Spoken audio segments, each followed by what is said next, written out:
What is up, family? Welcome back to the channel. So y'all know the whole Trump revoking everything drama ain't stopped. Still happening. I don't know what the fuss is about. Because if everybody understood exactly what he was doing, they wouldn't be mad. And they would see that the stuff that he's doing is actually pretty good for the country. And not only the country, but its people too. But let's get into these videos to see if we can convince people that it's not as bad as they think. Baby, Trump is changing the game. You hear me? He changing the game. So now if you working, you get to get food stamps. In the day, well, not even back in the day, as of late, if you not working, you get food stamps. But see, once I start working, y'all take them from me. See, once I start working, you take them from me, and then nobody can ever get ahead. See, that was the problem. But now Trump is about to change that thing. He's saying, nah, if you working, I think it's a certain amount of hours you got to work. Now I'm going to give you food stamps. Well, that's the best way for a person to get ahead. You know how many people working want to get food stamps? You know how many working families, husband and wife, making a decent income, wish they can get food stamps just to get a little leg up in life? Because that's all that it is. It's assistance to get you to where you don't need the government anymore. And guess what? They don't like that. They want you to always need government to take care of you. And Trump is coming in there to change that thing. He coming in there to say, hey, look, we don't need to take care of you. We can help you so you can then enable yourself to take care of yourself. That's exactly what we need. She ain't said no lies. And there's one thing she didn't mention. So there's also a requirement where if you do get food stamps, the only thing you'll be able to buy is healthy food. I ain't mad at that. Make America healthy again. And if you want junk food, you have to pay for it yourself. So basically, you're paying for your own demise. Makes sense to me. Carolina on immigration. Of the 3,500 arrests ICE has made so far since President Trump came back into office, can you just tell us the numbers? How many have a criminal record versus those who are just in the country illegally? All of them, because they illegally broke our nation's laws and therefore they are criminals as far as this administration goes. I know the last administration didn't see it that way, so it's a big culture shift in our nation to view someone who breaks our immigration laws as a criminal, but that's exactly what they are. No, because my thing is, Target didn't even let the shit sink in. Target said, bet, take all that shit down. Get her shit off the shelves. We don't need no Tabitha Brown. We don't need no Ghetto Gastro. We don't need shit. Get that shit off the market. And it's like, if they decide to take it back and say, actually, that's unconstitutional, we gotta uphold that. What is Target gonna do? Because they ripped that shit. They snatched that plate so they'll fast. And me personally, I think my community blew that whole thing out of proportion, talking about the black dollar doesn't need to go into Target. And to be honest with you, they didn't even take nobody's black products down. They just announced that they were stepping away from DEI. That didn't mean that they weren't going to sell any black products. But my people blew it up and said that they started taking all of the black owned products out of the stores. That couldn't have been more far away from the truth. That is not what happened. So it's crazy to think about, actually. Here we go again. I'm about to get mad. Prepare your ears. I'm about to yell. 1, 2, 3. Food stamps and SNAP and any money going to our citizens has not been stolen. You just have to read. Why don't any of you read? When you see something pop up on TikTok or the news, go look up the document and read. The reason they froze federal funding was to stop money leaving the country. Like $37 million going to the World Health Organization and $50 million intended for buying condoms to distribute in Gaza. But instead of reading and it's crazy when you find out why they was using condoms in Gaza to create bombs. We were funding that. Looking things up, you guys listen to the Shade Room, you listen to Neighborhood Talk, you listen to every single TikTok creator without even going to go look it up yourself. Me, when I say a news, I tell y'all, go look it up yourself. You don't have to believe me. Just go look it up yourself. Your children will eat. You will get your benefits. You are on the internet spreading false information. All of you guys are doing all this for no reason at the moment. You are going to eat. You are going to get your benefits. Jesus Christ! And he's right, because the amount of misinformation going on TikTok and just social media, period, is diabolical at this point. And it's enough information. It's enough information to make you go crazy if you don't go and look these things up yourself. Good evening, and it's great to have you with us here at a very busy Tuesday night. We begin tonight with the breaking headline. Sources telling ABC News President Trump is now expected to offer buyouts to nearly all federal workers, more than 2 million Americans. So how would this work, and what's driving this? And it all comes as the White House aimed to put a freeze on billions of dollars in federal aid, effective at 5 o'clock today, but then with minutes to spare, a federal judge temporarily blocking the move. That freeze could impact millions of Americans, from seniors to school children. Questions whether this could affect Head Start, school lunches, Meals on Wheels for seniors. We have it all covered tonight, beginning with the plan to offer buyouts to millions of those federal workers. Here's our chief White House correspondent, Mary Bruce. Tonight, President Donald Trump continuing his overhaul of the federal government. ABC News learning the administration is offering all well over 2 million federal employees a buyout to resign, as long as they do it by February 6th. Y'all, I'm sorry, I gotta cut this news clip short because they will strike me if I don't. Basically, for context, he sent out this email to buy out the current federal employees from their positions. And it's true, I got some information on it, but I won't speak on it because it's a government issue, right? But it's not what you guys think it is. So I've noticed this trend on the liberal side of social media where, they're sort of using this entire deportation situation as like a gotcha moment to all Trump voters, right? They're basically saying that we probably are now regretting our decision for voting for DJT over here. Now, here's the thing, and this is a message to them specifically because I feel they need just some extra attention just in general. So when we said that we wanted Donald Jacques Trump to get rid of the illegal immigrants, to close the border, and to essentially send back, at least starting with all the criminals that made their way into this country. When we voted for that, it was a part of the whole package deal situation. When we voted for that, we actually wanted him to do it.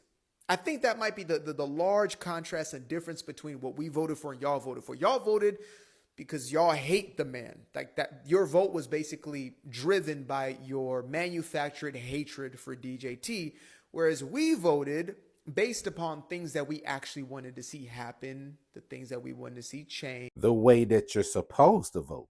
You're supposed to vote because you want to see change, not because you don't like somebody.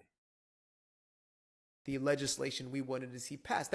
That's kind of what we were going for. And so when we see the mass deportations taking place right now, of these multitudes of gang members, etc., being sent back to where they once came, this is exactly what we voted for. Like literally, this is what we voted for. It's happening. There were 230 million people in America splitting $1.6 trillion in our economy. Today, more than 40 years later, there's 341 million people and $21.6 trillion in our M2 money supply. So tell me why there's 20 times more money and only 50% more people. There's 50% more people and 2,000% more money. Technically speaking, there's 10 times more money per person in America than there was just 40 years ago. So why does everyone feel 10 times broken? In 1971, we released ourselves from the gold standard. In 1976, we went into a crash. In 1981, we started Reaganomics. 1989, we cemented in Reaganomics. And Reaganomics cemented in one thing. The top get the money, and they trickle it down to everybody else. But guess what? Through the 90s, through the early 2000s, through the 2010s, guess what happened? The money went up top, and it started to... Ooh, wait, Why would we trickle this down? Let's keep it up here. Ooh, let's invest over there. Ooh, why don't we buy that? Ooh, hey, we don't gotta give them the money. The money is in the top. The money is held by the investors, the asset holders, the big boys, the big girls. Why? Something called the Cantillon effect. The Cantillon effect states that whenever money is added into our economy, by the way, he's a 18th century French economist, oui. He stated that when money is printed, added into the economy, quantitative easing, mint printing, whatever you want to do, that only two parties benefit: the people printing it and the people that have assets. The people at the top who get the money first before it's inflated, and the people who have assets that are going to grow in value because there's more money in the economy. Guys, there is 10 times more money per head in America, but yet more Americans day by day feel broker than they've ever felt like getting started is more impossible than it's ever been, and statistically they're right, because since 1981, the cost to get started in America has never superseded the median income made in America, and 2023 and 24 were the first years that happened for the first time, meaning the median, follow me on this, the median amount to get started in America, having a house, 2 kids, white picket fence, paying for food, gas, phone, health insurance. 1981, the median household income, you made enough to get it started. In 23 and 24, those lines crossed. In fact, the cost to get started in America, having a mortgage, 2 kids, 2 used cars, gas and insurance in those cars, I got these numbers right here, not just reading off nothing. 1 bout of student debt in the house, power, food, phone, and health insurance. In 1981, if you were doing all of that, you were paying $2,171 a month. In 1989, it was $2,291 a month. In 1998, it was $2,636 per month. You know how much it is in 2024 for the same exact metrics? $7,368. Crazy. You literally have to budget yourself, and you literally have to sacrifice things. And your kids are looking at you like, why can't we have this? Why can't we have this? But they really have what they need. They have what they need. And for them, that's not enough, because they look at TV and YouTubers, and they see YouTubers have way more than what they got, and they expect for you to make that happen, when they don't understand that the debt to income ratio is extremely high, to the point where you can't waste your money on anything. And anything are things that we used to afford back in the day. And it's all because of the last administration and the administration before the Trump administration the first time. Facts. That's $88,416 a year. Do you know what the median income is in America? 70 grand. Sorry, 74 grand. 74 grand. You're $14,000 behind if you're at the median level, and most people getting started in America haven't even made it to the median level yet. So tell me how millions of Americans who have not gotten started plan to get started. Because many of them feel broker than ever, even though there's 10 times as much money available. I'm looking at you, DC. So where the money at? If there's 10 times more money in the economy per person in America, where is the money? Why we don't feel like it's like that? And that's why I say that people don't even understand. That's why the people are mad at Trump. They hate Trump because he is putting their income and finances at risk. He's risking what they have set up to continue to set themselves up and their families, while we continue to get poorer and poorer. And I say this all the time on this channel. If nothing else brought white people and black people, Hispanic people closer, it is the fact that we all going through the same struggles now. We all going through the same struggles. And it took that to force us to see that we all have one common enemy, and it was the government the entire time. Hell, Lyndon B. Johnson, the man who was most famously known for being an actual racist, his famous quote was, if you can convince the lowest white man that he's better than the best colored man, he won't even notice that you picking his pockets. Hell, if you give him somebody to look down on, hell, he'll empty his pockets for you. He said this out loud to the lowest white man. And the lowest white man fell for it, because he thought that because of the color of his skin, it puts him in the same position as these white elites. Bro, they don't even look at you the same, because they feel like if you couldn't get rich, or if you couldn't become successful, you're just as low as the worst black man. That's how they look at you. And now that we all realize that that common enemy was them the whole time, now we come together when we should have came together a long time ago. Democrats are like, presidents don't control gas prices. Yet the same people are saying gas better be $1.50 on January 21st. Make it make. I'll try. I'll try to make it make sense. It's a joke, dude. We're joking. Although all great jokes need an explanation, so here it is. For 4 years, you blamed Joe Biden for high gas prices. You printed out stickers pointing at the prices on gas pumps saying, I did that, despite it not having to do anything with the U.S. president, despite the entire world experiencing high gas prices post-COVID recovery. The entire world does not have 462 billion barrels in oil reserves like the United States. Most countries, you cannot compare us to the rest of the world. The rest of the world cannot be energy independent. The rest of the world, majority of the countries, do not have independent oil reserves.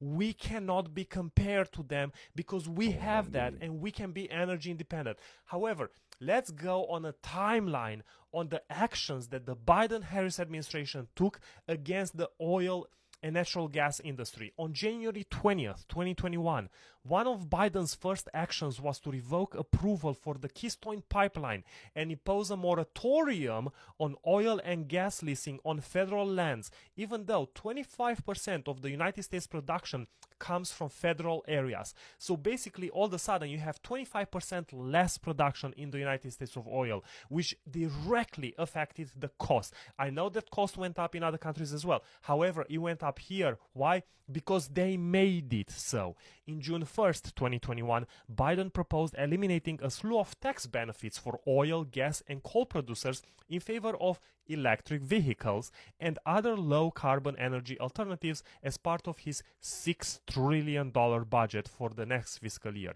He proposed repealing the pass-through exemption from corporate income tax for partnerships that derive at least 90% of gross income from natural resources.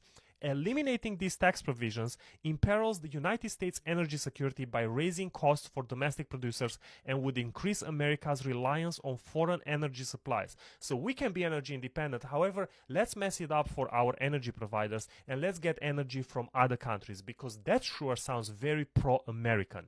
Moving on August 11, 2021, Biden calls on OPEC producers to increase supplies to help curb rising oil prices, even though the United States is one of the 3 largest producers in the world and can deliver supply with a lower carbon footprint than most unregulated national oil.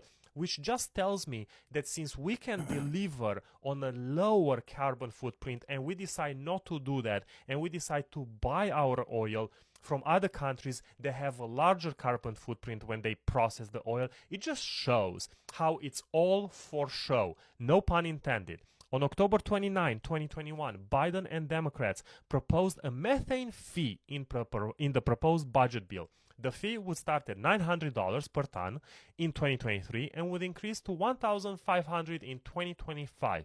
What do you think that did with the oil industry? Anything? Okay, I'll move on.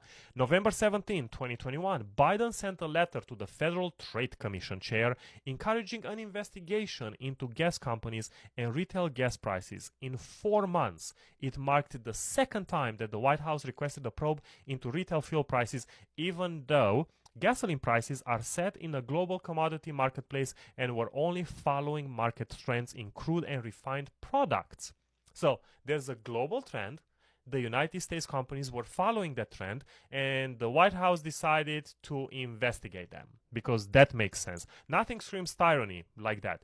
On March 12, 2022, congressional Democrats proposed a tax to top U.S. soil producers and importers and direct the collected money to Americans, an effort they say will curb profiteering in an era of high gasoline prices. Again, the measure proposed by the Biden Democrat Party completely ignores the reality that oil prices are set in a global commodity marketplace, not by individual companies. So, yeah, do you still want to play? What about that thing with Barron Trump? Have you heard that? Oh, yeah, that's nuts too. That's wild. Find that one. That one's nuts too. That one's completely bizarre. There's a series of books from I think it's the late 1800s or something. Yeah. About Yeah, it says 1900 here, but it's like a person named Baron Trump goes on these adventures, gets a guy from Manhattan to be his like guide. It's very strange and very similar to like what. See if you can find Yeah, what the the kind of- synopsis like what connects it to Barron Trump. It seems real weird. It's just called The Last President. The last president. That's kind of crazy. Because if the shit hits the fan and the aliens land, he is the last president. In 1889 novel called Baron Trump's Marvelous Underground Journey. It was written by Ingersoll Lockwood. He would go on to write another book called The Last President in 1900. This mystery which involves the Trump family, Nikola Tesla, time travel, and dark forces. Wow. Dun, dun, dun. Lives in a castle called Castle Trump. So he's follows the adventures of a young aristocrat named Baron Trump living in a castle named Castle Trump, which is fucking crazy.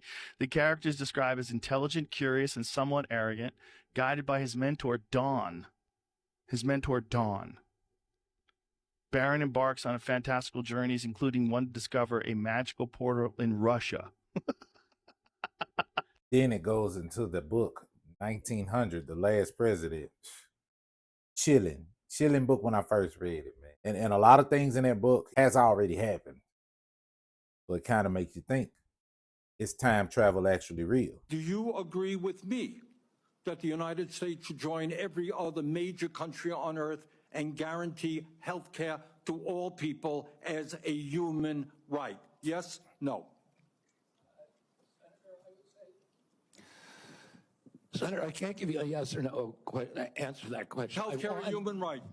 Is healthcare a human right? In the way that free speech is a human right, yeah. I would say it's different because with free speech doesn't cost anybody anything, but in healthcare, if you smoke cigarettes for 20 years and you get cancer, you are now taking from the pool. Which is facts. That's why Trump, he's proposing that people that get snaps, they start buying healthier food. Because we as taxpayers shouldn't have to pay for your health insurance if you're forcefully making yourself sick. You should have to pay for that. Now, if you get sick uncontrollably, in which it was uncontrollably until we figured out that it was the food that's making us sick. But if you get sick uncontrollably, if it's a natural cause, then yeah, that's what Medicare should be for. Stuff like that. And that's basically what RFK is saying. What is being insinuated by this speech gets me a little excited. First, listen to this minute-long clip, and then let me tell you why it might be the biggest deal for the future of America, bigger than anything else he's talked about. America's going to be very rich again, and it's going to happen very quickly. It's time for the United States to return to the system that made us richer and more powerful than ever before. Do you know the United States in 1870 to 1913, all tariffs, and that was the richest period in the history of the United States. Quick pause. That is absolutely correct. We were free from central banking post-Civil War, and the economic industry boomed in America all the way up to 1913. Important date. 1913, all tariffs, and that was the richest period in the history of the United States, relatively speaking. In other words, relatively. And they set up the Great Tariff Commission of 1887, and this commission had one function: what to do with all the money that we took in. It was so enormous that they had no idea. It was a blue ribbon committee. It was set up 1887, and what to do with all of the money that we had. And again, Teddy Roosevelt was a beneficiary because when McKinley was killed, he took over this vast sum of money, and he did all of those national parks and all of the other things. And I'm not knocking him, but he was given a vast amount of money, and that was all made through tariffs. We had no income tax. The income tax came in 1913. As I said in my speech last week, instead of taxing our citizens to enrich foreign nations, we should be tariffing and taxing foreign nations to enrich our citizens. Does that make sense? What happened in 1913 that caused everything to change? Pre-1913, our money was different, we were taxed at a lower rate, and we didn't even have the IRS. So what happened in 1913?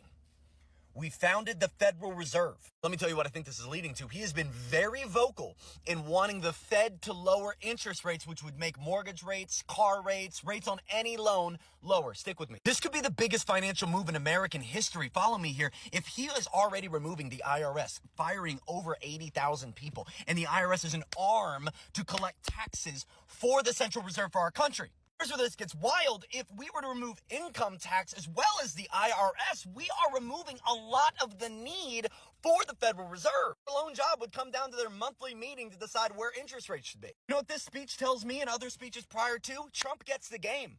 And this gives him two options, in my opinion. And I'm not a Trump fan, but this gives him two options. Trump understands we had a system pre-1913, pre-Federal Reserve that was amazing for our country, and it all changed that year. He is also a businessman. Great or not, he is a businessman and understands how money works, understands how banking works. He's clearly tied the dates already together on when America became less great. So he has two options. You either continue the system that's been working for so long to feed the Federal Reserve and feed foreign countries and feed bankers for decades and decades and decades, or you remove the poison from the country. You remove the Federal Reserve. And with him slowly removing things that the Federal Reserve at one point was responsible for overseeing, the IRS, income tax, he may be slowly but surely removing the responsibilities from Jerome Powell and the Federal Reserve so that he can slowly but surely remove them altogether.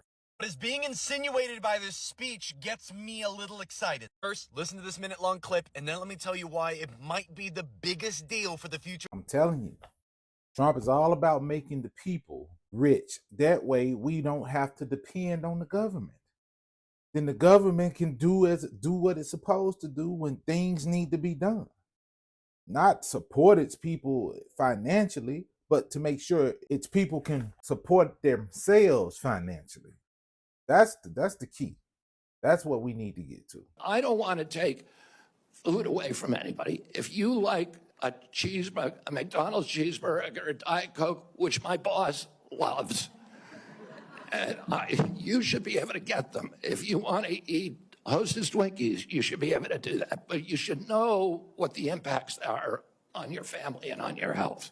But I don't want to take food away from anybody. If you like a cheeseburger, a McDonald's cheeseburger, or Diet Coke, which my boss loves, and you should be able to get them. If you want to eat Hostess Twinkies, you should be able to do that. But you should know what the impacts are on your family and on your health. I saw this dude give a story on TikTok where he went to Bluff City, Utah. And he's like, but what I experienced there had me question if we're in a simulation. Uh-oh. He said we were at this hotel, and then we went to a grocery store and then a restaurant. And he said it's just people were weird acting. They were like not expecting someone to come in. Yeah. For instance, he went to the hotel clerk. He said, hey, can we get some towels for our room? She's like, oh, actually, I don't know where they're at. This is my first day on the job. What? And then he went to the store and something wasn't working. Weird. And she's like, I'm so sorry. This is my first day on the job. And then he went to a restaurant and the card wasn't working. And she's like, I don't actually know how to work this machine. This is my first day on the job.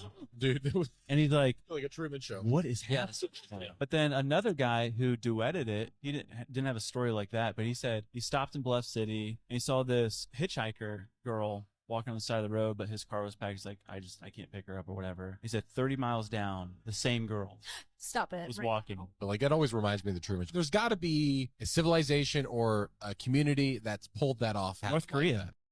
Christian Day Talk. Thanks, Caroline. Just real quick, you mentioned the inflation executive order the president signed, but egg prices have skyrocketed since President Trump took office. So what specifically is he doing to lower those costs for Americans? Really glad you brought this up, because there is a lot of reporting out there that is putting the onus on this White House for the increased cost of eggs. I would like to point out to each and every one of you that in 2024, when Joe Biden was in the Oval Office, or upstairs in the residence sleeping, I'm not so sure, egg prices increased 65% in this country. We also have seen the cost of everything, not just eggs. Bacon, groceries, gasoline have increased because of the inflationary policies of the last administration. As far as the egg shortage, what's also contributing to that is that the Biden administration in the Department of Agriculture directed the mass killing of more than 100 million chickens, which has led to a lack of chicken supply. Now, why in the hell would they do that? Why would they tell people to go kill chickens. What the chickens do? In this country, therefore lack of egg supply, which is leading to the shortage. So I will leave you with this point. This is an example of why it's so incredibly important that the Senate moves swiftly to confirm all of President Trump's nominees, including his nominee for the United States Department of Agriculture, Brooke Rollins, who is already speaking with Kevin Hassett, who's leading the economic team here at the White House, on how we can address the egg shortage in this country. As for costs, I laid out the plethora of ways that President Trump has addressed saving costs for the American people over the past week. He looks forward to continuing and doing that in the days ahead. Thank you guys so much. One more border. She said what she had to say and got up out of that thing. See, I like Levitt. I think her name is Leavitt, something like that. But I like her. Because she has been, the way she has been addressed in the press is way better than that black girl that was a part of Biden's team. I swear she is. Correspondent William Lajeunesse shows us how people in Mexico are running out of patience with migrants and why. Running out of patience with migrants? Oh, this gotta be it. It's a huge problem in our neighborhood. The noise, the contamination, the garbage, the violence. Man, we feel you, bro. We feel you. Imagine that. Longtime Mexico City resident Hugo Sanchez, whose child has a heart condition, is fed up with illegal immigrants in Mexico. He's worried the government resources will be diverted to deal with migrants. Defecan, orinan. They defecate and urinate in public, says neighbor and retiree Leticia Melendez, who hopes President Trump will help Mexico close its southern border. He may have some influence with our government, so together they can solve the problem. We can't continue like this. Francisco Rosas Flores lives near a migrant camp housing mostly Cubans, Haitians, and Venezuelans. He calls the migrant influx an invasion and worries about the drug and alcohol abuse he sees. We don't know these people, where they come from, if they have a criminal record. Most are unemployed because they don't do anything. 70% of Mexicans call illegal immigration excessive, according to a survey, and 40% want to limit or stop illegal immigration altogether. Correspondent William So I get it. It's immigrants from other countries that are in Mexico, but most of them are from South America. That's crazy. I gotta admit, this is completely on point. Take that, Donald Trump. What are you gabbing about? Oh, nothing, man. Teachers are claiming they're going to fight against ice agents. They're going to arm up and fight them. Ain't touching the kids. Oh, so teachers are now saying they're willing to arm up to protect the kids from ice agents, but refuse to arm up to protect them from school shooters?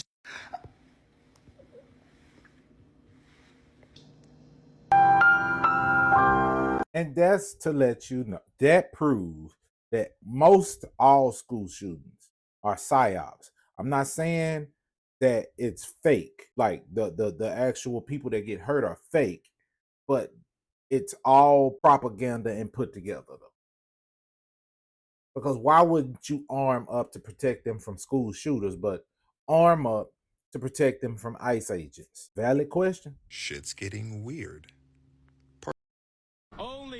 Only in the Southern District of New York would. Shit's getting weird. Part infinity. Every time I see stuff like this, it always reminds me that we don't know shit about shit about shit. New images from the James Webb Telescope may be changing everything, giving scientists a glimpse at what our universe looked like more than 13 billion years ago, and it's not what they expected. In fact, the lead scientist of the study in Nature says he nearly spat out his coffee, saying, quote, "We just discovered the impossible." What he's referring to are 6 massive galaxies dating back 13 billion years. They were only expecting to find, in their words, tiny young baby galaxies. Not ones like this, not ones just as old as our own. Between the new James Webb discoveries and unidentified objects being shot out of the sky this month, questions have certainly been swirling about what is above us. And then it goes deeper than that. So I dug real deep into it, and I got to the understanding that we're living in a multi-dimensional universe, and there's at least 11 dimensions. Otherwise, the universe would collapse. Each dimension is a 90-degree angle right above the next one, compactified. So they're sitting right on top of us. So within less than a Planck unit of space above you, there's another dimension that actually exists with a whole nother universe happening simultaneously while we're sitting right here. Craziness. Anyways, have a good day. Yeah, that's not too far-fetched, because I remember reading somewhere that we didn't evolve from animals. We evolved from different dimension of people, and we being the lowest, and somehow you have to ascend to this different dimension to get to those different levels. But that's neither here nor there. Only in the Southern District of New York would prosecutors allow a witness to walk away from over 10 criminal charges, including defrauding the United States government, so that they can get him to lie on the stand. Welcome to the Southern District of New York, the Wild West of political prosecutions.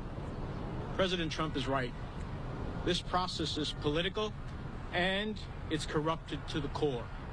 I hope President Trump cleans up the cesspool and restores the integrity to the system. I like when people say what they got to say and get up out of there. I just love it. But Trump has been saying for years that the judicial system of New York is corrupted. Hell, he's been saying the judicial system, period, is corrupted. But it is what it is, right? But hopefully he gonna get in there and clean it up. And well, I'm gonna say this and I'm gonna leave it here. We know. For those of us that know what's going on and see what's going on, yeah, we know what's happening. To those who don't know, it may look a little shifty, but you got to understand everything that's being done is what's been holding us as a people back from achieving our true goals. And that's why people that do have this success have to work twice as hard to get it. And I'm not saying that getting to success is not supposed to be hard work, because it's supposed to be hard work at times. But if it's something that you enjoy doing and you just can't seem to break the barrier and you're actually good at it, something's wrong. Something is wrong. Most people that are successful at things, they're successful at things that they don't enjoy doing. They just do it because it's the quickest way to make money. I never want to be that type of person. Yeah, I can go out and start a food truck, but that's an oversaturated market. Yeah, I can go out and open a restaurant, but that's an oversaturated market. I want to do things that I know that's going to be essential to people, things that are going to sell even after I'm dead and gone.